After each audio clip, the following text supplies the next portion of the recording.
All right, so this is what a basically a fool looks like. This is, as you can see, the name of the channel. This so-called Truth Factory.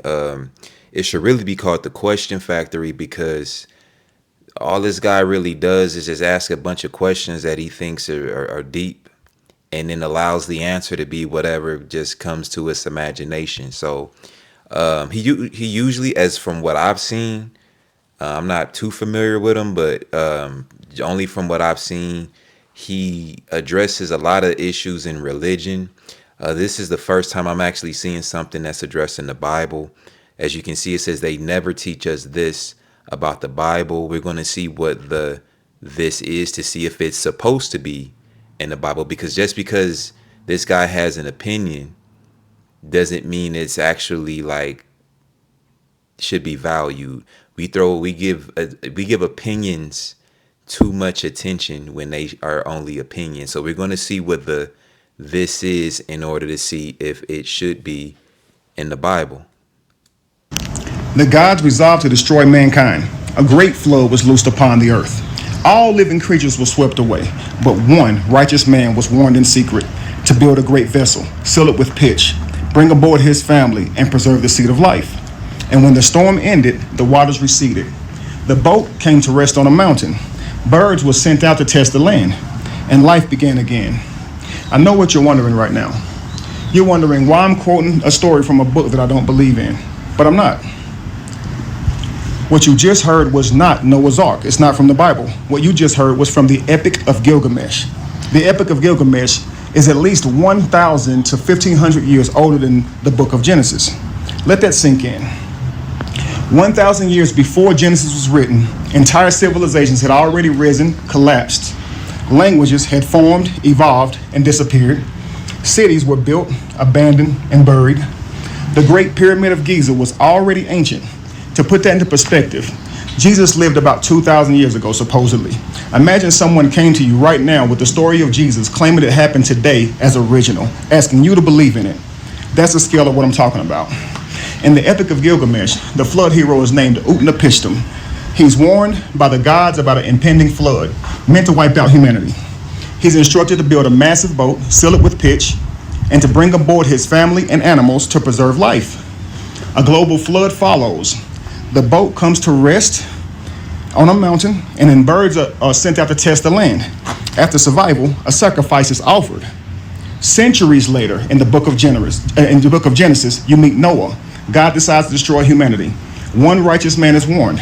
He is told to build an ark, seal it with pitch, bring aboard his family and animals, survive a global flood. Ship lands on a mountain. He sends out birds and offers a sacrifice. When two stories share this many structural fingerprints, scholars do not call it coincidence. They call it inheritance. Now, here's where people get uncomfortable. Taken literally, these stories collapse under their own weight. A wooden vessel holding millions of species, fresh water and salt water, life surviving identical conditions, all of humanity descended from one family just a few thousand years ago, despite genetic diversity, that contradicts that idea. Okay? Okay, so there's a lot of just things that he's imagined. There's a lot because he just spit out real quick. There was no despite genetic diversity, because that's the beginning of genetic diversity, because it wasn't just one man and one family. He just basically told a lie. It was actually three. It was this man's children, which is the diversity. Everybody on this earth today is either Semitic, Kemetic, or Yaphetic. So that's one thing, one strike. He's talking about all of these different flood accounts. As you were, let me correct myself. He's talking about all of these different, I'll say, records of different nations of the flood account. That's what I meant to say. So he's talking about this, but the thing is, it's still the same account, no matter when or which nation is recording it. Here's an example so I can clear this up. I want to make this crystal clear. So yesterday was football day. The Cowboys, obviously won, but let's say that I write down all of the plays of that game in the book. Let's say I decide to do it yesterday as it happened, or I can decide to do it today, or the next man might decide to do it tomorrow or yesterday or today. That's the thing. He's confusing when and which nation of people are recording an account as if it's more than one account. It's the same damn account, but different nationalities have written about, or I'll say have a record of it. Another thing, a lot of times, quite often, Negroes hate when something's written down because Negroes, by and large, hate to read things in books. The fact that there are different nations on this earth, they speak different languages. Things will be translated in different languages. It still doesn't disrupt the fact that this is the same. This is an account. Now, what he may find hard to believe is only him. That's why I'm saying this is only frivolous opinion. Part of this is on people because people will idolize, certain men, which is actually a topic in the Bible. People will idolize men as if their opinions are actually facts. Again, quite often I've seen this guy just ask a bunch of questions. He thinks that they're deep, but he just doesn't know the answer to a question. So he just leaves it up to, there's something wrong with it because the answer didn't just immediately zap into his head. So I'm just being honest. I've seen what I've seen, but we're going to let this play out. We have a population growth that defies mathematics. All these civilizations already thriving during the very period that the flood is supposed to erase everything. But here's the key point. That don't make the stories foolish. It makes our interpretation foolish because symbolically, these stories are brilliant. Okay, I have to address that. An account only says what the account says. You have the account, the record of the account, but then there's people's interpretation. Here's a good example. And I'm going to use the Bible as an example. The Bible actually says that no prophecy of the scripture is of any private interpretation. But, however, a lot of people will have a what? Private interpretation. It basically goes against the actual instruction in the book to not have a private interpretation.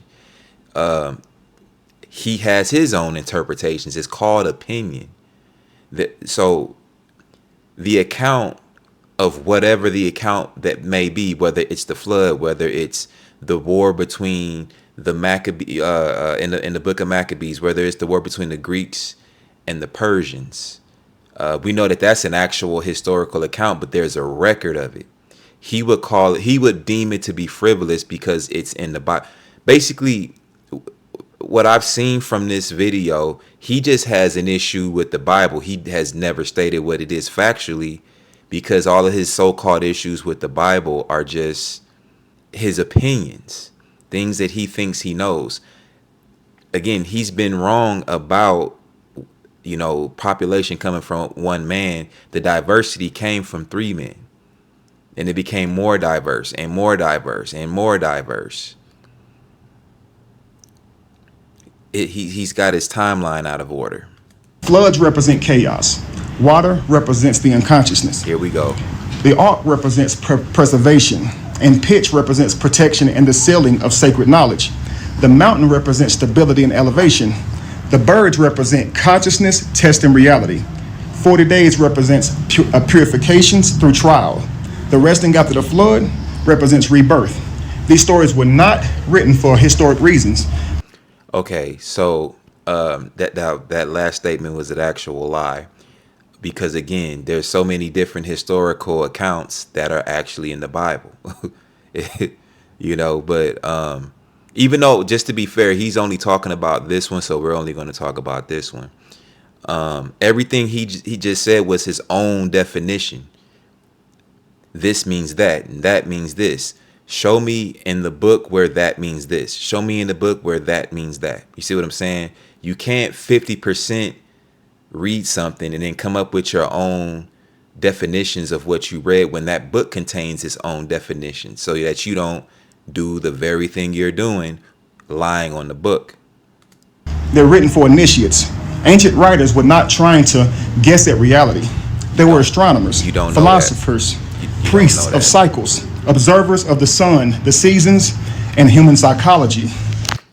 That a good portion of that is all bullshit.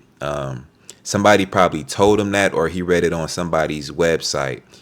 The prophets were only the prophets. That's who wrote the book. I'm gonna say books plural because the Bible. Anybody that knows it is it's more than one book. So all this craziness that he's describing, this is this. Notice how he's not showing you anything, but people fall for it because most people are just actually stupid. Oh, he said this. It sounds good.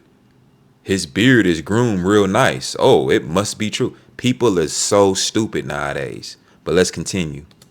They knew they were crafting mythic language. They knew they were writing art, metaphors, and motifs. The goal was never to convince people that this literally happened in space and time. What changed was the audience. At some point, metaphor was mistaken for material fact. Now let's watch. Has he proven that this is a metaphor? He convinced himself that it's a metaphor. Did he actually show that this is a metaphor? Now, I started this from the beginning of the video too. Did he actually show anything? That's another thing in this very book that he's talking trash on. It tells you to prove all things. All he did was just say a bunch of things. This is the first thing that a liar or somebody that does not know what they're talking about will do. Widen the lens. The Quran also contains a flood story centered on the figure of Noah. But the Quran is compiled in the 7th century, more than 2,000 years after Genesis, and more than 3,000 years after the Epic of Gilgamesh. The Quran doesn't introduce a new flood narrative, it inherits an ancient one. So that's the thing. He thinks every time he sees a new, I'll say, record of the flood account, he thinks it's a different flood account. It's the same damn account. It's the same people. There's different nations that keep their own records. It's not Russia's job to keep the records of Spain. It's not Egyptians' jobs to keep records of Israelites. It's not Israelites' jobs. You see what I'm saying? To keep records of Greeks. It's not the Greeks' job, and so forth and so on. Every nation is going to have their own records.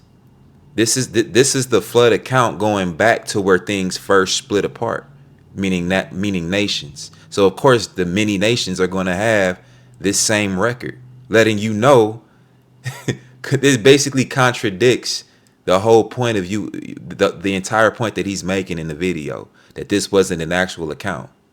Then why is it that every nation, or I'll even say most, to be fair, why is it that most nations have the same account? But he thinks it's a separate account because it's a separate nation. It's dumb on top of dumb. Nothing personal against the guy. I don't care. But it's just people think that they're deep because they have the ability to ask a question. It's a very basic question with basic answers when you actually search it out. And it reframes it morally rather than logistically. The later the text, the less concern there is with how the flood worked. And now we go even further back. In Hindu tradition, we find the story of Manu and the Great Flood. Manu is warned of an incoming catastrophe by a divine fish, Matsya, an avatar of Vishnu. He builds a vessel, life is preserved, humanity begins again. These stories appear in texts like the Satapatha Brahmana, dating to roughly 1,000 to 700 years before the Common Era, with oral traditions stretched back even further.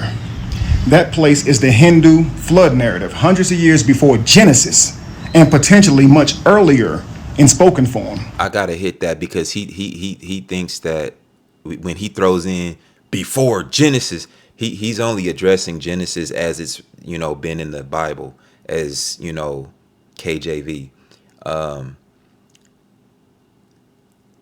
As we know today, Genesis or Bereshit was written by Moshe. The time of Moshe predates actually that. When you look at it realistically, he thinks it's just story time, more than likely, because I remember Dane Calloway had something similar. They think King James actually wrote the Bible. The writer's the writer, the translator is the translator. So from date of point of translation into whichever, I guess you can say English, that's what he's talking about. But that's not the origin of the writing or the man of the writing as far as like KJV. A lot of people are remedial when it comes to that, you know. And even with the dumb question, I'm going to add this real quick. The dumb question of who wrote the Bible, that's a stupid ass question because it's periodically throughout a span of time. This man wrote this book at this time. Babylonian captivity. This man wrote this section. You know, Assyrian. This man wrote this. You know, Persians. You know, this man wrote this. It has their names at the beginning of each book. That's the writer. The translator of that and compiler, that's going into King James. That's way later, but that's, people are stupid. They think that's the origin. Okay, just hitting that home. He's putting emphasis to act like, you know, you have a record of something that predates the quote unquote Bible as it's known as the Bible in English and all of that stuff, like the latest translation of it. You got to be careful when listening to guys like this. So when the same story appears in Mesopotamia, in Hindu tradition, in Hebrew scripture, and later in Islam, across thousands of years of multiple continents, scholars do not conclude that everyone copied the Bible. They conclude that this is a shared human mythic motif. Floods belong to humanity, not to one religion. And it doesn't stop there. That's the point.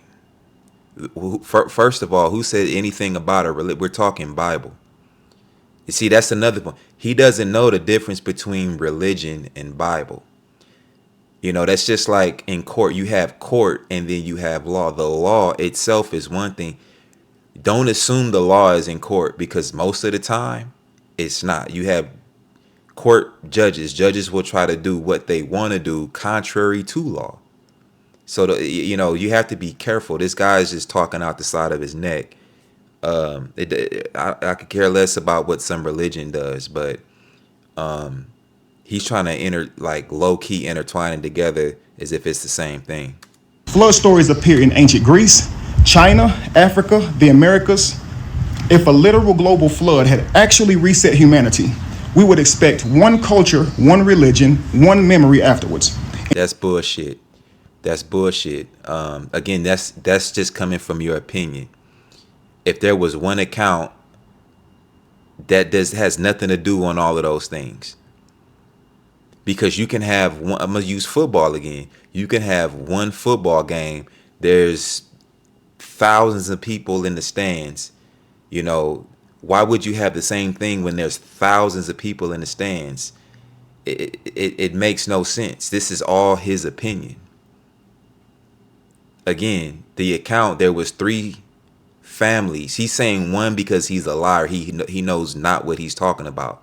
There was 3 families that then repopulated and you're building up to the thousands. It's going to be differences. So why would it be the same?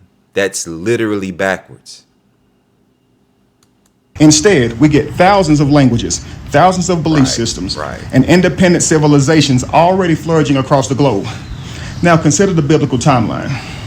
The flood is traditionally dated to roughly 2,300 years before Common Era. That's about 4,300 years ago. In that amount of time, we are asked to believe that all humans descended from one family, diversified genetically beyond what population genetic. And see that he's getting this one family thing, and then he's going off of tradition. I don't care about tradition. I don't care about the one family thing. Is just completely false. You just making that up. It was Shem Ham Yafet. It's there, but whatever. But you gotta be, when people talk fast like this, I know it's hard for most people, but they just, he's speaking fast. He must know what he's talking about. No, because what you're actually saying is a bunch of bullshit mixed with opinion. Allow, spread across the entire planet, formed thousands of cultures and religions, and somehow completely forgot the one true God again. That's not history. That's theology trying to I don't outrun even know what he's evidence. talking And about. here's the most important That's what I'm point of saying. all. Like when people talk, what the hell are you talking about? Like what you said, where did it come from? Like it. I don't think he can ever show what he's talking about because I think he just sits back and just thinks things up. I literally think he's one of those guys where they kick their feet up, cross their arms, and then stare at the clouds and just think up things. Why is this? Why is it? And it's most people think it's being deep. That's just like somebody smoking weed all day and they think up crazy stuff. But it's like to those of us that's sober minded, is like, bro, it's only this, it's only that. It's not that deep. He's one of those type of thinkers. Like I'll think up a bunch of questions. Ooh, that question was deep, but it's what's the answer to the question? Where did you find the answer to the question? What did you draw together to get this? That's what y'all should be asking. All. These stories were never lies, but they were never news reports. They were mirrors. They were symbolic explanations of human collapse and Like the renewal, news is true. of cycles of order and chaos, just like nature itself. When a forest burns, new life follows. When rivers flood, land becomes fertile again. Okay, ancient people watched nature carefully and they wrote what they saw into myth. As Ecclesiastes says, there is nothing new under the sun. These stories never happen in the realm of physical history. They happen in the realm of meaning. They were never meant to be read as literal. Okay, but where is this coming from? Based upon what? You haven't shown anything to substantiate this. And then he's saying they never, going back to the title of the video, they never teach us this about the Bible. What is the this? Like everything is just, it's measured against his opinion. So of course, like your opinion is very like fine. It's like a speck of dust. It really doesn't matter. They were meant to be understood. And perhaps the real tragedy isn't that these stories were written. Perhaps the real tragedy is that we were taught to stop reading them symbolically, and we were instead taught to believe them literally. And maybe the real flow. Okay. He's telling everybody y'all are stupid and you have to be taught something. Even though you can see it for yourself, he's saying you were taught to believe something that was never meant to be true, that it actually like physically happened. What you haven't shown anything to contrast why. All he's brought out is that there's multiple nations that have the same flood account. You haven't shown anything which would substantiate anything to be this one account that it's a fallacy. You haven't shown anything.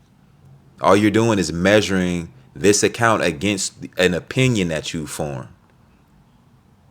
But then you're calling it the Bible. Like it's your opinion about something. Blood wasn't water at all. Maybe it was forgetting how to read. Now, God, bro. do you truly believe, as an adult, that the entire world was flooded? That a man built an ark and two of each animal came from all across the world to get on this boat? These animals didn't attack each other. They didn't need to eat the whole time they were on this boat. Okay, so who said they didn't attack each other, for one? That's just, again, you're adding opinion. Then you're saying two of every animal. That's not what the full account says. You just literally made that up. You got that from, I think, maybe a movie. I think they put that in movies. Again, why they never teach us this about the Bible. You're mixing movies with Bible. Because if you pack it with food, that's hundreds of thousands of pounds. You need to look up just what an elephant eats. You need to look up what it costs a zoo to feed some of these animals just on the daily and how many pounds of food they eat. What about them using the bathroom? Okay. Oh my, that's the dumbest thing I've ever. You do what's called clean it up. How is that so difficult? If that honestly, if that's the case, you clean it up. What Like as if it's impossible to clean up elephant shit. They do. You just mentioned zoos. They don't clean up elephant shit at zoos. Like it's so hard to believe that a human can clean up elephant shit. Like, come on, man. Okay? Now, again, let's just say you believe all of that. You believe that after a ship landed, I can't believe I gotta get on. I can't pick up lion shit. Ugh.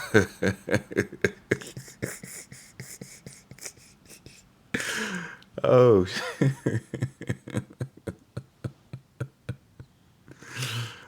oh man. one family created all of these people, There all he of these goes different again. races, all of these different. That there was never a one family that created. He's just stuck in bullshit land. I'm sorry. Hold on, let me get. There was a point of the video where he was on the phone with somebody. I think it's right. Yeah, I think he just showed the phone right here. Enlightened. Watch this. Yeah, so he's calling somebody right now. Hey there. How's it going? Fantastic. I want to do something here. I've studied biblical Hebrew, and what I've found is if you can understand biblical Hebrew, when you have the Hell, name, didn't I just say that? Hold up, time out. I just said he's the type that would like sit outside, kick his feet up, be laid back, stretched out, looking at the clouds and just formulating ideas, random points, and be believing it. Look at it right now. names of the biblical characters, the names actually are a motif, they're art. They actually define their whole stories. And I want you to help me with that. I want you to show me. Is that okay? Absolutely. I don't know who he's on the phone with. It's probably one of his homeboys. Is it probably somebody else, small minded, whatever? I don't know. I don't care. But watch what he's about to get into this name thing about people. Now I know he doesn't know a damn thing about the culture that he's asking about because of what's about to happen. Watch it play out. Absolutely. I'd be more than happy to help you dive into that. It's a really fascinating approach because those Hebrew names are like little symbolic puzzles. They often carry a meaning that ties directly into the character's role or story arc. So just let me know which names or characters you want to explore, and we can break down their Hebrew roots and see how that reflects their whole narrative. Okay, great. So I know a lot of people read these stories as literal, as if they're literal history. And what I'm trying to convey to them is that these stories are symbolic. They are beautiful symbologies, analogies, allegories to convey another message. I gotta hit that shit. Just this guy is so goddamn dumb. There's no other way to put this. When the book tells you that it's using we would say metaphor today. When the book is using a metaphor, it lets you know. However, then when the book is using an actual account, it's an actual account. What he's doing, because again, most of y'all are very dumb. What he's doing, like the dumb ones that just would, oh, okay, yeah, I heard that story too. What he's doing is trying to make from Genesis to Revelation, he's trying to make it all metaphor. These stories, these metaphors, you got to pay close attention. He's using words like characters as if human beings can exist, do things, have wars, make babies, and it's all documented in the book. As if that just physically can't happen. As if he's one of those Negroes that just genuinely hate to read. There's no other way to put it. It's impossible to read about certain wars that we've read about. However, but he has no problem. I bet you he would have no problem sending his kids to public school and using a government U.S. history book. It's just like, come on, man. He would have no problem with that. But he's failed to show how from Genesis to Revelation is all allegory. Like men and women can't get together, get butt naked and popping and have children, and the activities that those children engaged in were recorded. It's this fit to him that is physically impossible. The same way he's able to record a video, upload it to YouTube. That's like, why can't that be impossible? It's a record. It's just a video record. But a book record, oh no, that's all allegory. Magically, just because he says so. And y'all are that just follow things blindly. Y'all are dumb enough to fall for it. You got to be careful listening to the word usage, character. It's deeper than historical. Do you understand? Absolutely. I understand exactly what you're getting at. You're basically highlighting that these stories are like a layer cake of meaning. On the surface, some people take them as literal history, but underneath there's this whole rich tapestry of symbolism, and the Hebrew names are one of those keys to unlock it. So yes, we can definitely dive in and show how those names are really just carrying these deeper symbolic messages. Fantastic. Okay, so let's start with Noah. Okay, Noah's Ark. Of course, Noah's Ark comes from the Epic of Gilgamesh. And I want to show them with the name Noah. Let's take the name Noah, if you don't mind. What is Noah's name made up of in the Hebrew characters, okay? I know the N is a Nun, and I want you to continue that for me. Thank you. Absolutely. Let's break that down. So Noah's name in Hebrew is basically spelled with two letters, the letter Nun and the letter Het. So you have Nun, which is kind of like an N sound, and Het, which is sort of like a ch sound in the back of your throat. Together, they form the name we pronounce as Noah. Now, the cool thing is the meaning behind those letters. The name Noah is related to the concept of rest or comfort.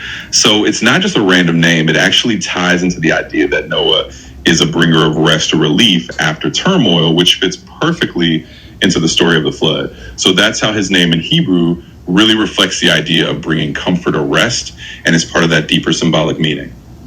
Now, those two Hebrew characters that make up the name Noah, what do they individually mean? Absolutely. Let's dive into that.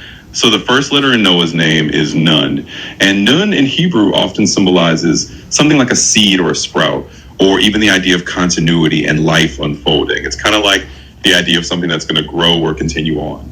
Then the second letter is Het, which often represents life, or something that's connected to the idea of vitality, or sometimes even a boundary or protection. When you put those together, you kind of get this name that implies bringing comfort or rest to life, or giving a sense of continuity and relief. So each letter kind of feeds into that meaning. Nun is like the seed of life, and Het is that life or vitality or that sense of protection. Okay, so a good remaining portion of this video, he's talking to his homeboy about people's names. Basically, it goes in a direction of, because a man, well, they'll say character in the story had a name and it had a meaning. Basically, because the man had a name and it had a meaning, that somehow it's a metaphor. It never really happened. That's basically the short version of the remainder. He talks to whoever this is for a good long part. I don't want to have y'all go through this. But the problem is, I guess, it arises where I'm assuming he would have to have the belief where men should have names that don't mean shit, because again, that fits his narrative. Everybody has to have a name and it not mean. So name your child Alizé, name your child, Bunfufu. Give your children names that don't mean a damn thing, that don't have a course in it in life, an action behind it. Give them a name that just keeps them, or it just doesn't motivate them, doesn't mean a damn thing. That's the short version of it. That's essentially what he's saying. See, he's reading about a culture where people's names had meaning because it's life. It's your mission. When a name changed, the mission changed. It changes. We see name changes in the Bible. This does not mean anything as far as it doesn't support anything of what he's talking about. That everything from Genesis to Revelation is magically a metaphor. It's impossible for men and women throughout the course of history to document things. He has to stand upon that stack of phone books. I'm gonna call it a flimsy stack of phone books. He has to stand upon that. It's just too impossible for a man to, or I'll say humans, to write something down and it be like just the truth. It could be the sun rises in the east and sets in the west, which is also in the Bible. But we can go outside and see the sun rising in the east and setting in the west because it's in the Bible. And he has a personal thing against the Bible. It's a metaphor. Don't believe your eyes and your, whether it be seeing it outside or seeing it in the book. That's essentially what people like him are telling us. And I'm saying people because, again, there's him, there's Umar Johnson, there's Dan Calloway, etc., that believe in just, they have beliefs, but there's nothing to support the belief. It's just because they say so. It's just because they have, X amount of followers. They get to make up things, Again, I'm not going to go through this. I saw the name of the video and I wanted to see what it was about. They never teach us this about the Bible. Nothing you're talking about is even about the Bible. You're talking about, at this point now, you're talking about names. How is it far-fetched for people to have your name is Kevin Wesley? I see it right. I'm assuming that's your name. Again, I don't know. I don't know. But saying that this is your name, Kevin Wesley, you have a name. I don't know if the name Kevin has a meaning. Let's say according to him, his name probably doesn't mean shit. Because if it has a meaning, then I guess his existence would be a parable. He doesn't really exist. According to his logic, he can't exist. But I just wanted to hit that home. A lot of people will try to put bullshit in your brains about a book that they don't even know about a culture they haven't even, studied, because again, the culture is rooted deep in the very records that he's saying didn't really happen. But that's all I have for now as it is written, and I'm out.